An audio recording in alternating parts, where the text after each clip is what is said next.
Alors, j'ai entendu que pour avoir du goût en récitant, qu'il faut demander à son maître.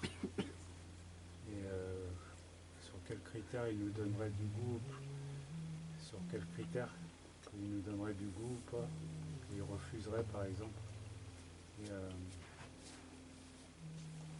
si on demande à son maître pour avoir du goût, est-ce que c'est pas toujours de l'ego? On demande pour soi, d'avoir un plaisir pour soi. Donc, du coup, la question c'est, tu as entendu que pour développer du goût pour le Saint Nom, il faut qu'on le demande à notre maître spirituel. Donc déjà, pourquoi il refuserait? Et ou alors est-ce qu'il pourrait refuser? Et est-ce que c'est pas une sorte d'ego, comme un plaisir un peu égoïste de vouloir avoir du goût pour le Saint Nom? Okay. So I heard that to develop some taste for the holy name, for singing the glories of Krishna, of the divine couple, then we should ask our Gurudev to give us the taste. So my first question is, would our Gurudev refuse to give us some taste? He would say, no, I will not give you the taste. And my second question is it not that some kind of egoistic thing that that I have some taste for the holy name? Is it not some kind of egoistic I don't know, kind mentality. Comment tu dis? Mentality. Yeah, egoistic mentality to want to have taste for the holy name. So relating to the first phase, first level of his query, is to see Gurudev can give taste, Gurudev gives taste. But in a specific, in a very specific level, specific situation, it could happen. Not that Sri Gurudev refuses to give taste of the holy name, but the way it works on this mundane plane, Sri Gurudev actually encourages, inspires the disciple to be engaged in sadhana, and in that way he lets him to receive some taste, inspires him or her to receive some taste through sadhana, nama bhajan, okay, with right attitude and devotional temperament. It doesn't happen like that Sri Gurudev often directly giving the taste to the disciple, a taste of the holy names of Krishna to the disciples, because the disciple himself needs to find that taste, develop that taste on his own, individual, because devotional life also characterized by individual endeavor, individual devotion, individual devotional activity. It's not always given. It's not generally given. Okay, if everything is given, then what that devotee does, how he devotes, then all are given. He doesn't earn anything through devotion or devotional service. Okay, it's like paying for what you want to have, paying for the taste for the holy name. And what value you pay, paying what price, what value? One's devotional love, dedication, love service. If it's all given by Sri Guru or exalted Vaishnava or Supreme Lord even, the taste in the life of that disciple or the devotee, then the functionality of achieving it through devotional service is not so much into action. Developing that, receiving it through developing devotional connection and relationship, through devotional service, is not there because everything is easily given, taken for granted. Just as just as many things highly valuable in our life, okay, are just taken for granted. We take them in a simple way. We don't really understand its value. In the moment of crisis, we understand the value. For example, like our breath, our in-breathing, out-breathing, life breath. In scripture it is explained, different kinds of the air, different types of the pranic air existing in our body, keeping us alive. Breath, our in-breathing, continued in-breathing, breathing in and breathing out also represents our living, our life's existence. See, so breathing in, breathing out, so important, without which we cannot even live our life. But we just take it casually, we don't understand its value. Just to give you some example of how we take many things for granted, without understanding its real value, that I cannot live my life even for a few moments without this. But because they are all easily given, easily supplied to our life by nature of creation, okay, we easily get. We do other things, we give so much importance to other things, but not that. But at the moment of the necessity, those other things we give importance will be all less important, valueless. But this will be what so long we're ignoring, okay, we're ignoring, neglecting, will be more highly valuable, without which we cannot live our life. And back to, so just giving you some samples of examples of how we how we take things, very valuable things, taken for granted when it's easily available, easily given. That's also one of the reasons. You have to achieve the values of Krishna consciousness, achieve the taste of Krishna consciousness, taste of holy name of Krishna, or anything in connection with Krishna, through some of your conscious devotional endeavor, sadhana, devotional endeavor, service, relation. Not all are given ready-made. Then, that's the way it is set right. That's the way it is set. Like someone really understands the value, real value of being, millionaire, multimillionaire or billionaire, when they earn it from the state of poverty. It's hard-earned money, okay? And when they become rich in that, with that experience from the beginning, okay, earning money is so much, putting so much time, energy into that, the hard-earned money, then they really understand the value of the money. Suppose if somebody doesn't have to do it, just all given, become multimillionaire by being given, may not understand, actually doesn't realize the real value of how much it takes to earn that. Okay. A similar way. Compris? Pas tout. Pas tout. Un résumé. Je vais faire un résumé.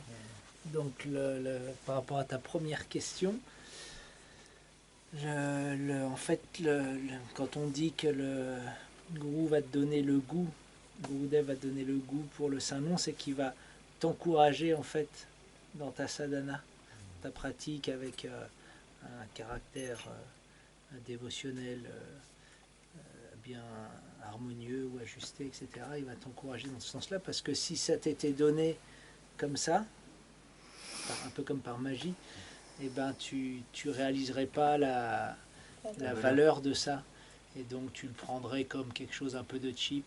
Et donc Maharaj a donné plusieurs exemples pour, comme par exemple l'air, tu vois, l'air, c'est quelque chose d'hyper important. Mais parce que ça nous est donné très facilement, on s'en soucie même pas. Par contre, on va se soucier de plein d'autres choses qui finalement, si un jour il n'y a plus d'air, toutes ces autres choses, elles n'auront aucune valeur. Et là, on réalisera vraiment la valeur de l'air. Où il donne aussi l'exemple de l'argent, quelqu'un qui va devenir multimillionnaire vraiment, qui part de zéro, de la pauvreté, et petit à petit, il gagne cet argent-là, il va vraiment réaliser la valeur de l'argent. Alors que quelqu'un qui, l'argent, il lui arrive comme ça d'un coup, il ne saura pas qu'est-ce que c'est vraiment cette valeur. Donc de la même façon, si le goût pour le Saint Nom, ça t'était donné comme ça, tu réaliserais pas vraiment la valeur. Donc le Gurudev, il va t'engager en fait dans le service d'amour, dans la sadhana, etc., jour après jour, pour que petit à petit, vraiment tu développes ce goût et que tu réalises vraiment qu'est-ce que c'est la valeur de ce goût. Through the development of service relation, devotional service relation with the God, it can be taste can be achieved. Donc à travers vraiment une relation d'amour et de service à Dieu, alors on peut obtenir ce goût. Not like freely given. C'est pas donné comme ça gratuitement. Sometimes under emergency, sometimes it may happen due to causeless mercy, but that is exceptional cases. Parfois General and exceptional. S'il y a une urgence, parfois il peut y avoir vraiment une bénédiction inconditionnelle qui tombe, mais c'est rare généralement. Donc don't worry, it will happen as long as one is having patience and with firm faith, trying after trying, continue to be endeavoring. Okay, with all sincerity to have that higher taste of the Nam Bhajan of Krishna or taste in the devotional services of Krishna. It will happen. One day it will come. Okay. They will not go in vain. They are not supposed to go in vain, provided we are very sincere. Lord registers all our sincere activity. Supreme Lord, the Absolute Mind, always registers his or her devotees, all sincere service activities, sincere endeavors to relate to him or her, to connect, to love him, offering love services to him. So, he registers everything. Some point, some reciprocation starts coming in mysterious, very mystical, mysterious ways. We may not be able to understand through calculative method how it will happen, which way. But it happens. It happens. So we are said, so we are told, don't you worry, have firm faith. Have full faith, full confidence in Supreme Lord's discretion, His kindness, kind justice, His great justice, and one day it will come, happen. Il ne faut pas qu'on s'inquiète tant qu'on est patient et qu'on a une foi ferme dans notre pratique et dans notre service d'amour et de dévotion, alors ce ne sera jamais en vain, en fait.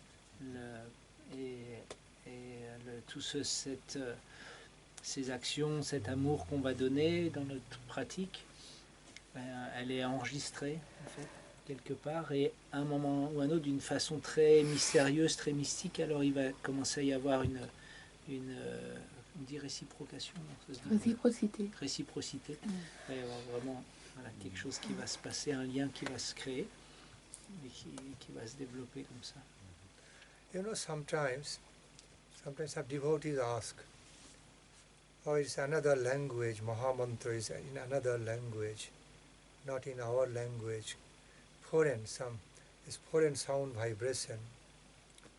Okay, it it gets a bit boring. Something I am chanting, I don't understand the meaning. Another foreign sound gets a bit boring. So I don't find taste. So in the under some special situation, I advise those devotees. Okay, simply find out. You try to discover. Find out which way, what kind of chanting of the holy name doesn't feel boring to you. Do that. Sometimes if the Mahamantra, chanting Mahamantra is too long for you, you don't find taste. Just chant single names of Lord. Krishna, Krishna, Krishna, Krishna, Rama, Rama, Rama, Rama. Insist. That's also chanting of the holy name. You should be finding some taste in that. Mahaprabhu also chanted like Krishna, Krishna, Krishna, Krishna, Krishna, Krishna, Krishna, Hey. Krishna, Krishna, Krishna, Krishna, Krishna, Krishna, Krishna, Hey. Krishna, Krishna, Krishna, Krishna, Krishna, Krishna, Krishna, Rakshamam. Krishna, Keshava, Krishna, Keshava, Krishna, Keshava, Pahimam. Rama, Raghava, Rama, Raghava, Rama, Raghava, Rakshamam. Krishna, Keshava, Krishna, Keshava, Krishna, Keshava, Pahimam. So a devotee may also engage in chanting holy names of Krishna in brief form. Okay, short form, brief form. And sometimes it happens we find special taste to be chanting the brief form of the names of Krishna or Radhika instead of long mantras. So if it happens that way, I feel more encouraged. We feel more inspired. Okay, more taste in chanting the single names like Krishna, Rama, Madhava, Raghava. It's very fine. Find some taste, alternative ways. That's also chanting holy name. Then come back to chanting Mahamantra again. But once we start understanding the meaning of the Mahamantra and it gets inscribed in us, in our consciousness, it becomes rooted in our consciousness, then it no more remains to be like foreign sound vibration. Okay, it becomes meaningful. Sometimes I even understand when I say, oh, Jesus Christ. It's not foreign. It's not any foreign word to me because I love Jesus Christ. I understand. Son of God, a Son of God, beautiful Son of God. So to me, the term Jesus Christ is not foreign, although it's in English. Okay, oh my God, oh Supreme God, because I understand English. My consciousness has been united. Some part of my consciousness have been unified with the English language. So it's no more like foreign language to me. I'm extending myself, I'm sharing myself through this language. So it is no more foreign language to me, meaningful. Similarly, through practices, Hare Krishna Mahamantra or the Sanskrit mantrams can also become like your own language through our feelings. Okay, it doesn't remain as like foreign language. But when it is related with meaningless way, then it becomes like kind of foreign sound vibration. It has to be meaningful through meditation. Like you learn other language. And when you learn first class, complete way, okay, in a relatively complete, then that language becomes meaningful to you. It's no more like dead language or some dead sound vibration. Living. So cultivation required. Parfois, des dévots qui me disent tous ces mantras, le mantra et d'autres mantras en sanskrit, c'est comme un langage différent.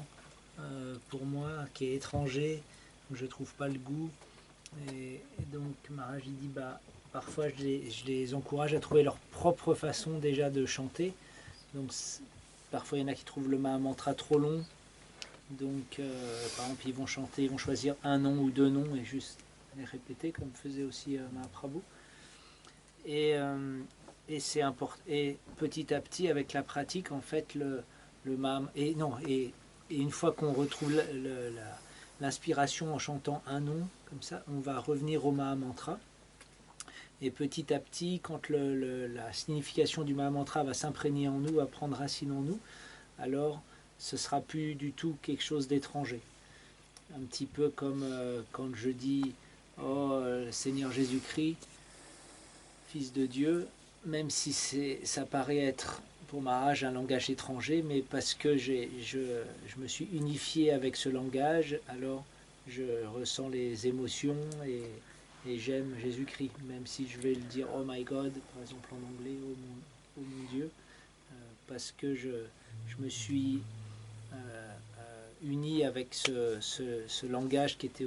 Ce langage, il est plus étranger maintenant, et donc il est plus un langage qui est mort ou qui a aucun sens pour moi, mais il a plein de sens. Donc c'est pareil pour le Mahamantra.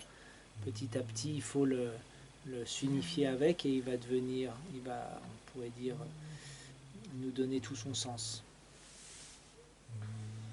See, with all sincerity, with all the spirits of sincerity, we have to make a start somewhere through our sadhana. Like for example, like I'm staying fine.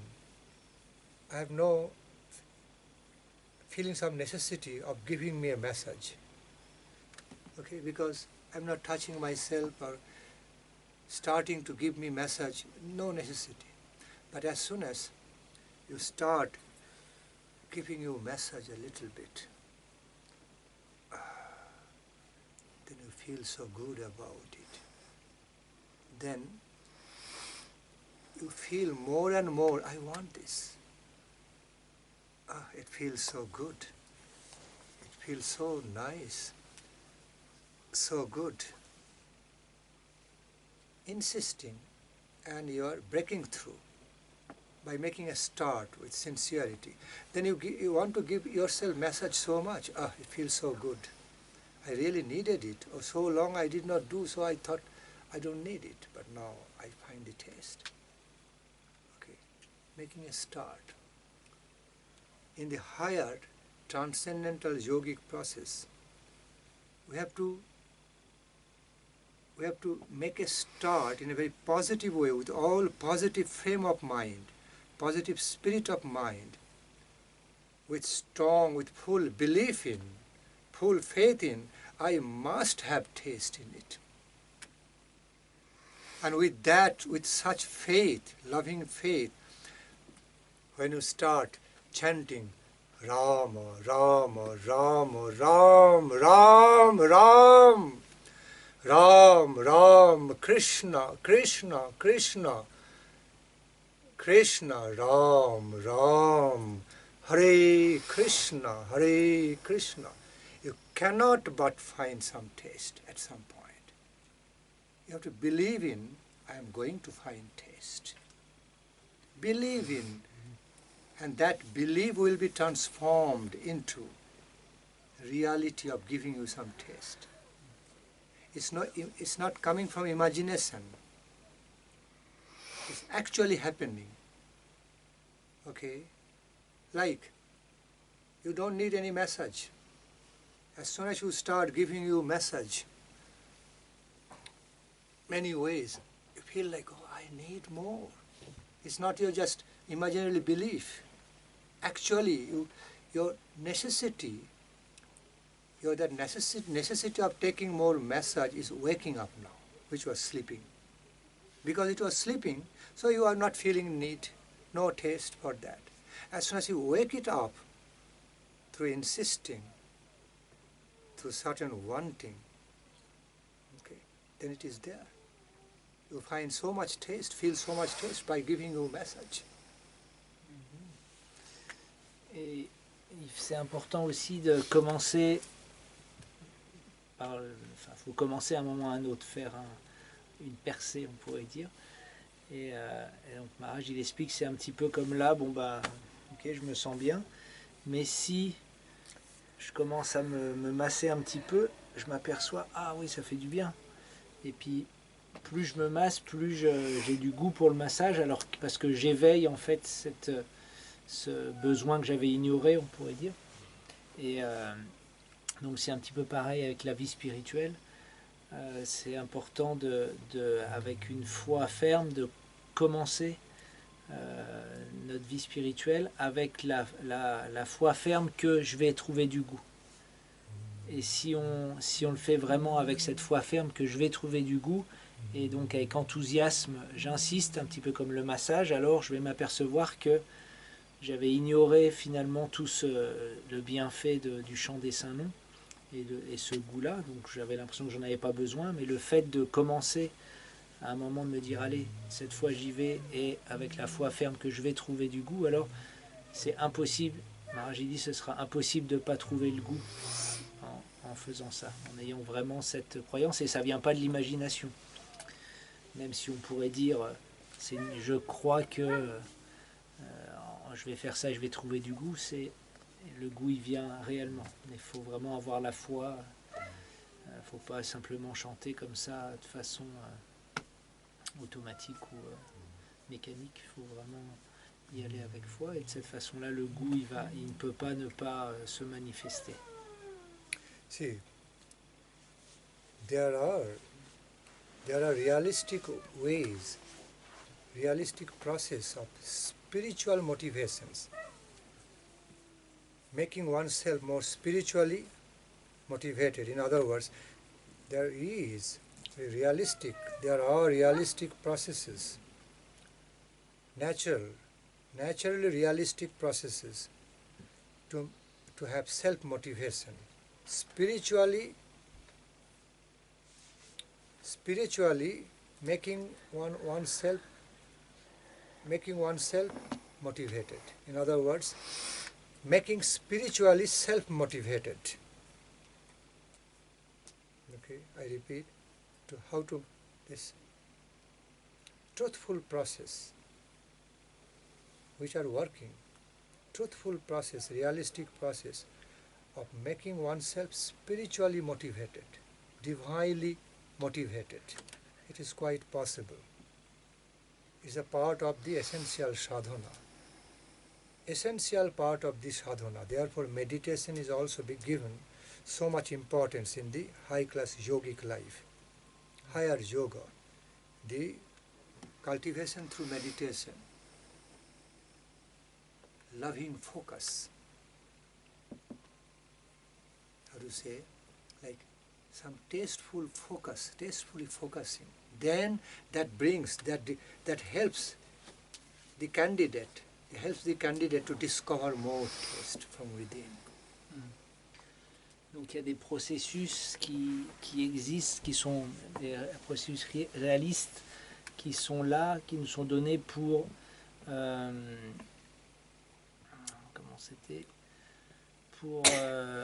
développer la motivation spirituelle.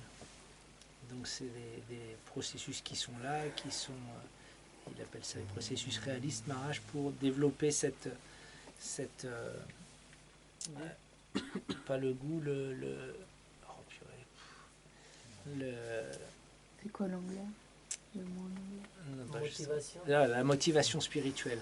Et donc Maharaj, il prend l'exemple c'est pour ça par exemple il y a la méditation qui est là, la méditation yogique qui est donnée dans notre sadhana, et à travers cette concentration amoureuse, alors il est possible d'en extraire justement un goût.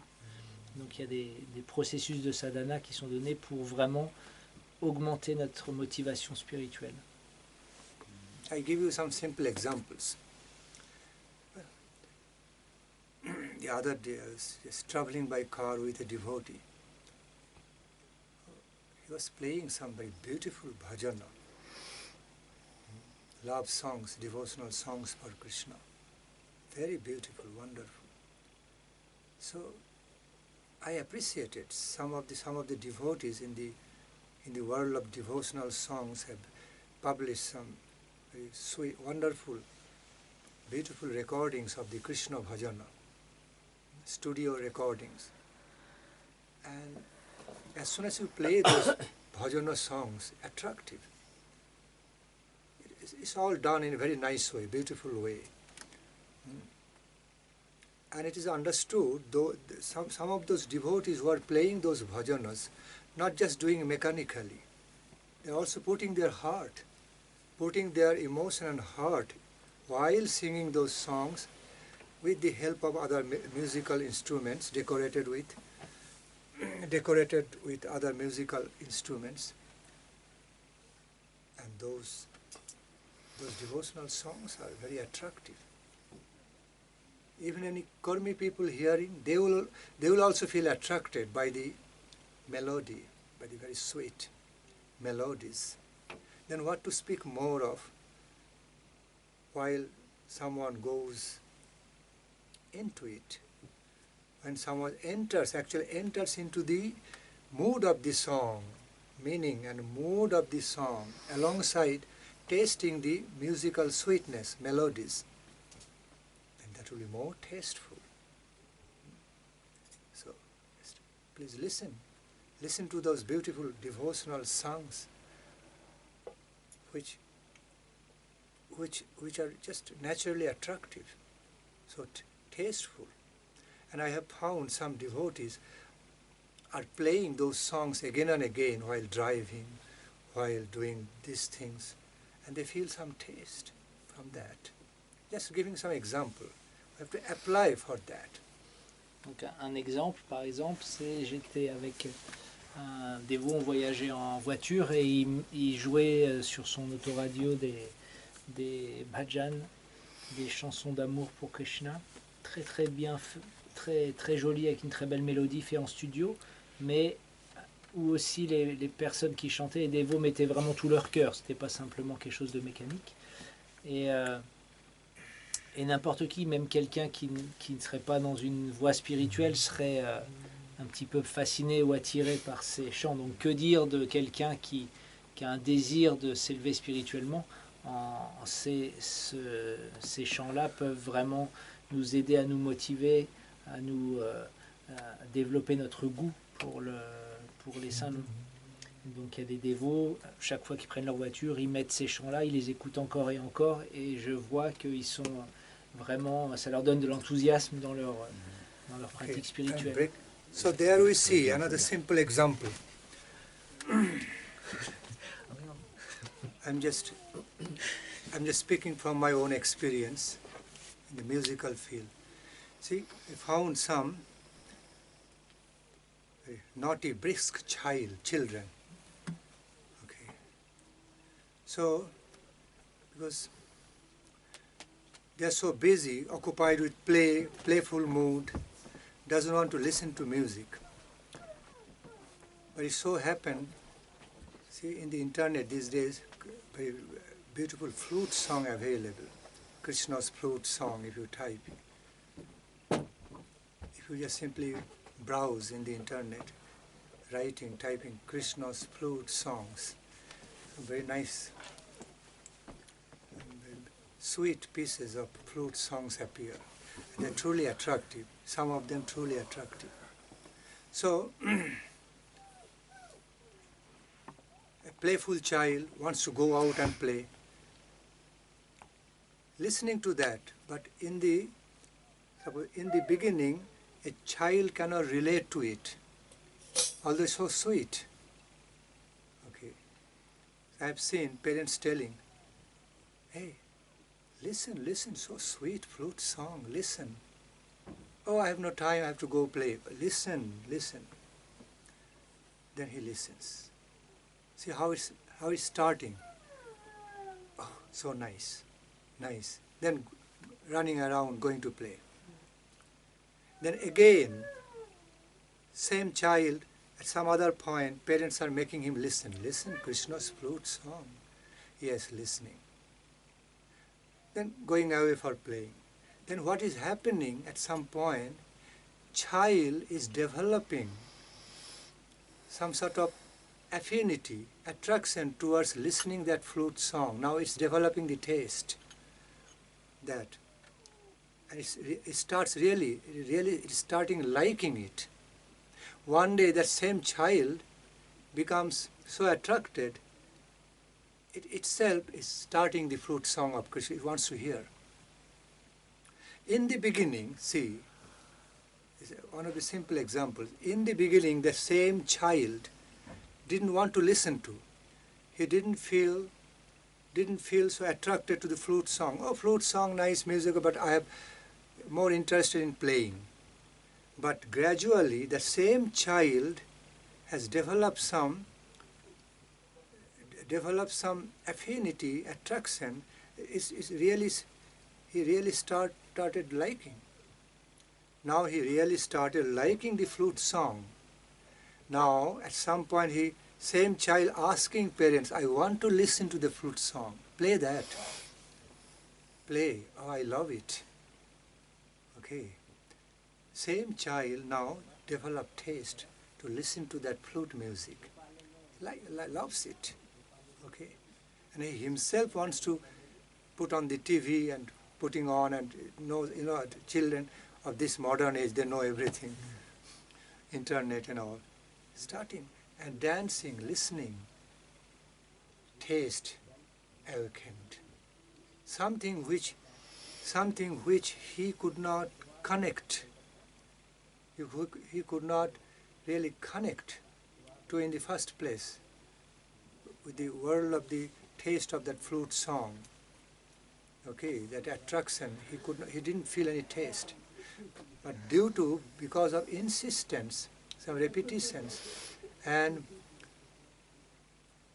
having some attention towards that, now the same child likes that, loves that flute song. It wants to listen more and more. He himself is operating. Okay, himself is switching on the TV and putting that flute song, okay, and listening and enjoying. How it happens. Everything has a starting point. Another example I can give, like intoxication. Although it appears to be a negative example,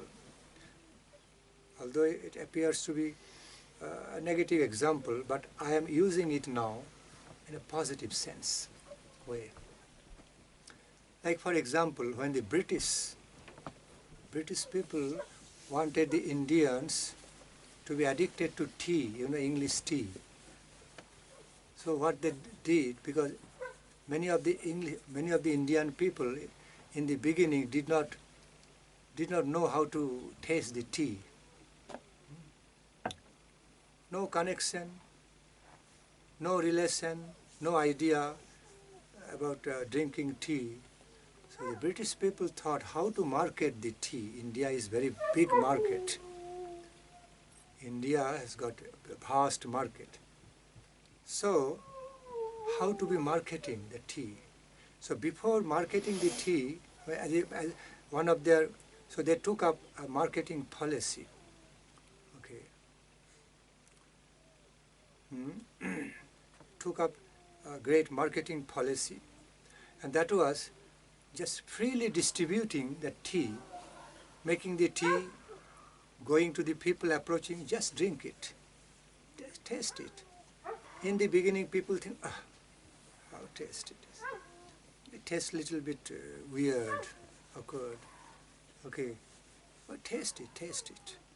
Freely distributing the teas, English Lipton tea, English tea, and freely distributing, and started making the people, encouraging the people to drink it, taste it, free.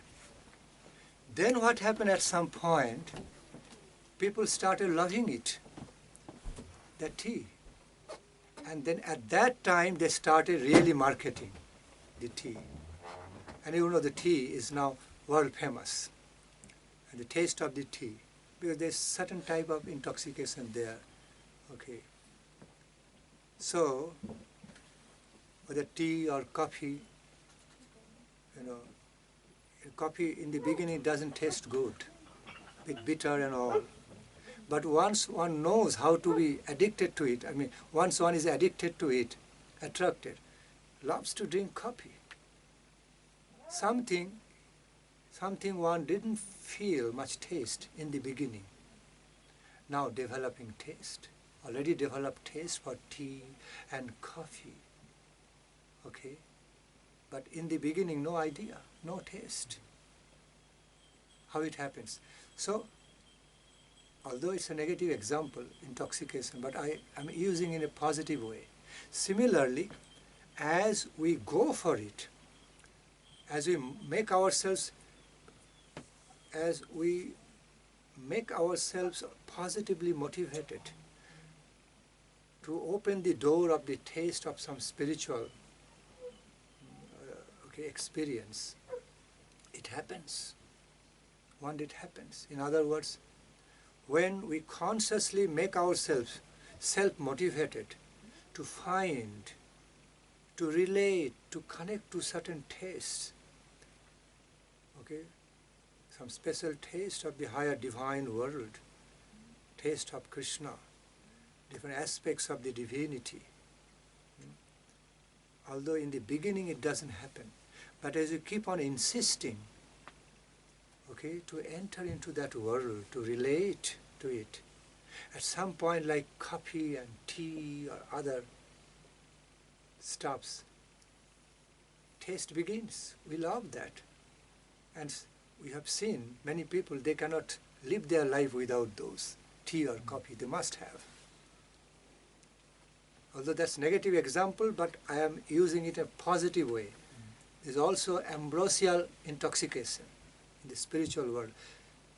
Intoxicating, but it's ambrosially intoxicating. Very positively, beautifully intoxicating. I'm saying in that sense. Taste comes. It has to be discovered through our sincere motivations. It works. That's how the great lives worked in their life. Why we cannot do? If the great lives could do that, receive success, attain success in their lives of sadhana, why we cannot do it? We can also do it because they also achieve success in a realistic way. No imagination.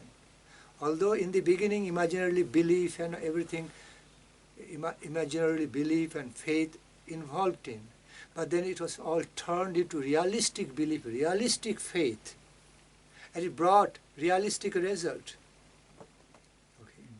So following in their footsteps, we can also achieve same success, if not same, similar quality. It is quite possible. I just give you simple examples. Another simple example, Srila Swami Prabhupada Ji Maharaj gave. Delicious prasad. He introduced giving delicious prasad to the people. By the delicious taste, they will be attracted to Krishna. It worked. It worked. Many came attracted by the deliciousness. Many joined Krishna consciousness simply attracted by delicious prasad, vegetarian prasad, by the deliciousness. Then they developed more respect for the prasadam, Krishna prasadam, understanding that deliciousness, the taste in the prasad also Krishna, none other than energy of Krishna in the form of deliciousness. All kinds of nutritions, life-giving energy in the food, also Krishna in the energy form. Explain. Donc pour deux, trois exemples. Le premier exemple, c'est si tu vas sur Internet, tu tapes la flûte de Krishna, et il y a des très belles, très beaux ragas de flûte, très, très attirants pour l'oreille. Mais un petit enfant qui pense qu'à jouer, il ne va pas arriver à relationner avec le son de la flûte. Lui, il veut juste aller jouer, etc. Mais si les parents, ils insistent un petit peu, juste écoute un tout petit peu la flûte de Krishna, alors l'enfant, il va dire ok, il va écouter pendant quelques secondes, et hop, il va partir jouer. Puis après, le lendemain, écoute encore la flûte de Krishna. Et comme ça, tous les jours, et au bout d'un moment, en fait, la flûte de Krishna, elle va s'imprégner en lui, et il va commencer à développer du goût, et un jour, ce sera lui qui demandera à ses parents,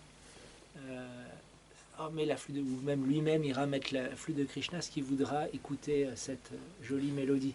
Donc on peut voir que de ce même enfant qui au début pensait qu'à jouer et c'était impossible qu'il relationne avec cette mélodie, petit à petit, il sait, parce qu'il y a eu un point de départ, et maintenant il est vraiment complètement captivé par ce son spirituel. Donc c'est un petit peu comme notre mental. Au début, on chante, le mental il part ici et là, mais si on le force un petit peu, écoute un mantra, et après il s'en va, réécoute un mantra, et au bout d'un moment, le mental il va, comme le petit enfant, devenir captivé par le son des noms divins. Deuxième exemple, Maharaj il dit c'est un exemple négatif, mais qu'on va utiliser dans le sens positif, c'est l'intoxicant. Il prenait l'exemple des Anglais qui ont voulu introduire le thé en Inde parce que c'était un immense marché. Donc au début, ils ont distribué gratuitement du thé et encouragé les gens, buvez du thé, c'est incroyable, etc. Et au début, ils buvaient, waouh, c'est vraiment pas bon. Le thé ou le café, quoi, c'est hyper amer, mais parce que dedans, il y a une sorte de petit intoxicant qu'on ne perçoit pas au départ. Ils étaient encouragés et au bout d'un moment, ils ont aimé ça et ça a développé un grand marché du thé ou du café. Mais donc c'est un exemple négatif, mais qu'on peut comprendre positivement, c'est que si on se force à quelque chose, même si apparemment ça n'a pas de goût, au bout d'un moment, si on a vraiment la foi que oui c'est vraiment quelque chose de bien, alors même des choses qui sont comme le café qui sont hyper amères, il y a des gens ils peuvent plus vivre sans le café. Donc c'est pareil pour les noms divins, si vraiment on insiste et on a vraiment cette foi ferme que oui, c'est vraiment quelque chose qui peut combler mon cœur complètement, et ça c'est le processus, on va insister petit à petit, et à un moment ou à un autre, Krishna il va répondre à notre appel, et il y a une relation qui va se développer, et ça deviendra complètement naturel au point de ne plus pouvoir vivre sans ça en fait. Et le prashad. Et le dernier exemple, c'est Swami Bhaktivedanta Prabhupada qui est arrivé aux États-Unis. Il s'est dit mais comment je vais pouvoir partager ce goût de Krishna aux gens, et il l'a distribué à travers le prashad, qui est la nourriture sanctifiée végétarienne, qui était délicieuse. Et au début, les gens ils s'intéressaient pas spécialement au reste, et ils venaient vraiment pour le prashad, et le prashad étant non différent de Krishna, ils ont goûté Krishna à travers le prashad, et petit à petit ils ont découvert ce qu'il y avait au-delà du prashad, qui est la conscience de Krishna. Donc à travers, il y a différentes, faut qu'on trouve la façon pour nous d'engager notre mental dans l'écoute des saints d'une façon ou d'une autre. See, people didn't find much taste for the vegan culture, vegan way of dieting. In the beginning, they felt, how can we live? How can we live our life without the taste of meat and other things? They're so tasty. But still see, our Guru Varga, especially Srila Swami Prabhupada Ji Maharaj, planted the seeds and started that movement of the principle of non-violence, caring, loving and caring of all the animals. And he widely introduced the principle of non-violence and caring for the animals. And besides introducing the delicious vegetarian diet, okay. So in the beginning, nobody thought that the veganism will come up in this prominent way as we find today, okay, on principle. Because in those days also, people had noble conscience, they had noble thought or kindness, but they still could not be vegan. Like we see today, the vegan movement, see. But something which looked like almost impossible, something which looked like it won't be working out, okay, next to impossible, like vegan movement and all. But the Swami Prabhupada ji, on behalf of the Guru Varga, okay, following the system, flow of Mahaprabhu's benevolence, principle of non-violence, kindness, nobility, okay, kind care for all the animals, even jive daya. So once he began to introduce and starting and planting, started to plant the seeds of the non-violence and veganism. See, although in the beginning it did not look like that vegan ways can be very successful, but it worked. The planted seeds sprouted. It worked. Today, it is working so successfully. People understand. They already developed taste for vegetarian diets. Also, based on noble human principles of nobility, kindness, kind care towards all the animals, they have been able to become totally vegan and enjoying this. Still they are living happy life without meat taste, without the taste of meat and other stuffs. Okay. But they are still living their life very happily with the satisfaction, great satisfaction that they are actually following a noble human, high-class noble human principle, okay, that of non-violence, that of caring for other animals, principle of kindness. So they have got taste of the principle of kindness in their heart, which has inspired them to become strictly vegan, remain strictly vegan. At the same time, they have also explored many vegan diets, very tasty, substitute to meat taste and all this.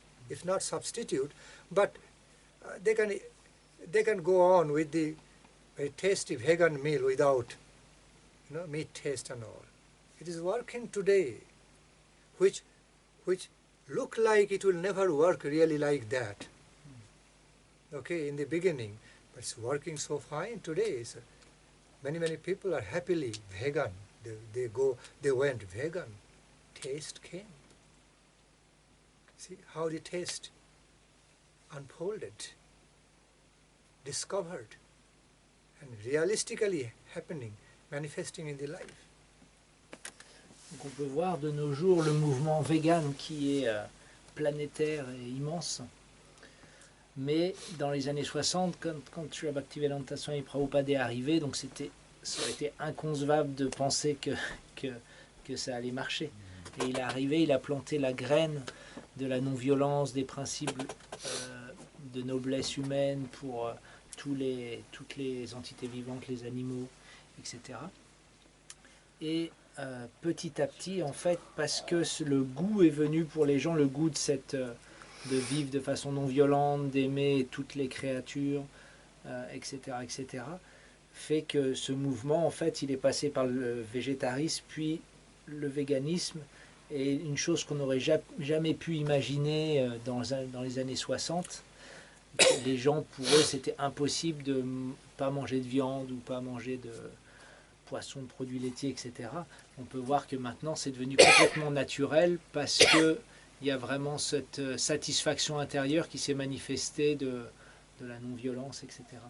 On peut voir de quelque chose qui paraît à un point impossible si on a la foi, et comme Bhaktivedanta Swami Prabhupada, avec le soutien de toute sa lignée spirituelle, il a planté cette graine à un moment où ça paraissait complètement impossible, et on peut voir maintenant que comme cette non-violence et cette douceur de cœur, elle s'est répandue et elle a pris un essor incroyable.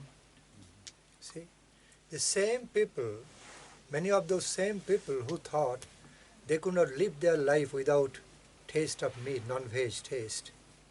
Now, after going vegan, the same people turned just other way around, and other teaching the others, meat eaters and all. It's not good. Abstain from it.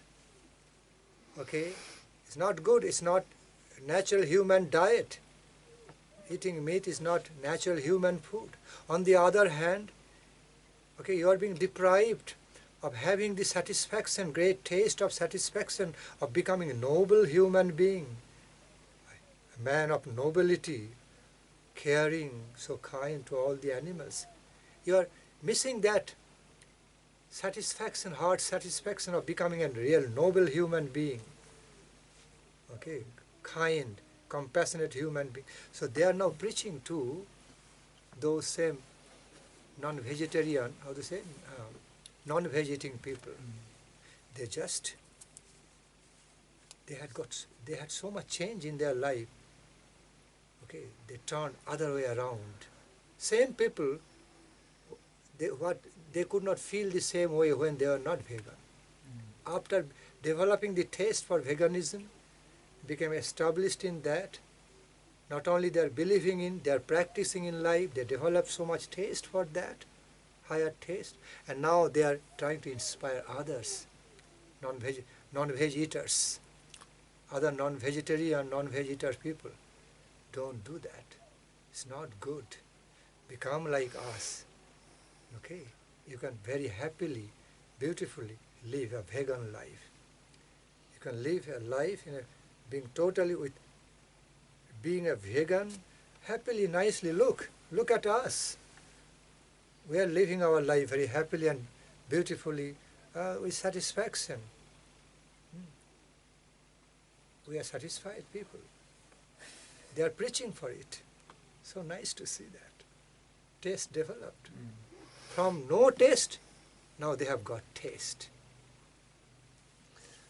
On peut voir ces mêmes personnes qui ne pouvaient pas passer un repas sans manger de la viande, qui sont devenues véganes, qui ont vraiment développé un goût pour cette satisfaction intérieure d'aimer les animaux, de ne pas créer de violence autour d'eux, etc. etc.